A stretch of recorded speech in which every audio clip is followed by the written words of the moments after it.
Mapagpalang araw po mga kapatid. Ito po ang inyong lingkod, si Monsignor Father Jaime Vicente po.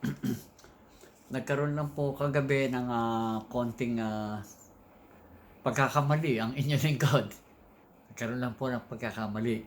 Kasi po, yung pong yung 10 nanalo ng tabak na with face of Jesus, ito po yun. Ito po yung tabak with face of Jesus. Ito po. Di ba? With face of Jesus. Oho. Kasi po, yung time na yon, di ba, sabi sa inyo, natutulog na si Grace. Kaya sabi niya sa akin, with face of Jesus, hindi tabak and face of Jesus. Di ba? May end dapat. Ito po yon.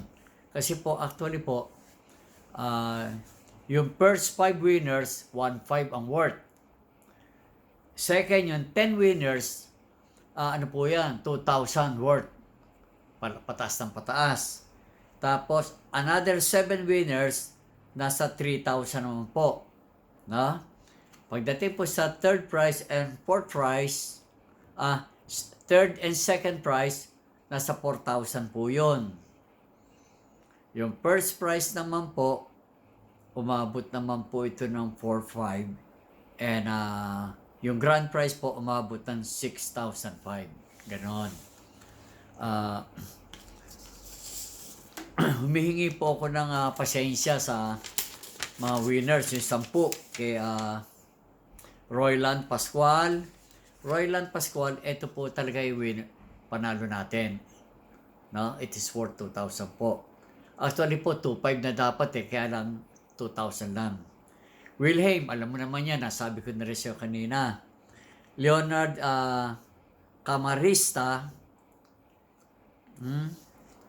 si R.C. Lizardo, Virgilio Gio, Norma Magana, Hopilito Paglinawan, Gomez Paglinawan,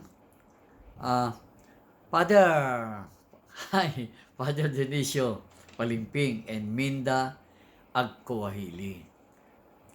Yun po yung mga nanalo po ng tabak with face of Jesus. Ito po yung tinatawag na tabak with face of Jesus.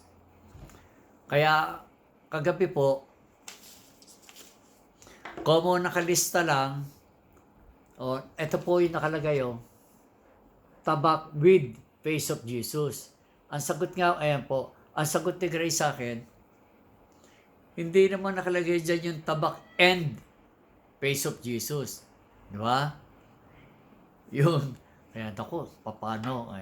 Okay naman po, ang mahalaga, humihingi po ako sa inyo ng pasensya. No?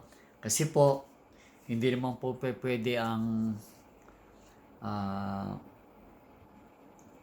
malungkot ang ang sponsor. Kaya sabi ko, walang problema, napakaliit na bagay yan para hindi natin pagkaunawahan. Kasi naman po, talaga lang nagkamali po ako. Patawarin niyo po ako. Napagalitan po tayo. Sige po, magandang gabi po sa inyo lahat. And I hope naman po, ito po, papadeliver sa inyo ito. Yung iba po yung available para bukas, pero Monday padadala po lahat ito. Pero yung mga meron na pong available bukas, pwede na rin kunin, no? Ngayong gabi po, hindi po kasi kasi meron po nga Christmas party ng subdivision. Lahat po ng mga may-ari ng bahay dapat nandun po kasi may meeting po kami ngayon doon, ha? Sige po, maraming salamat po sa pangunawa nyo. Patawarin nyo po. Merry Christmas po. Sige po. I love you all.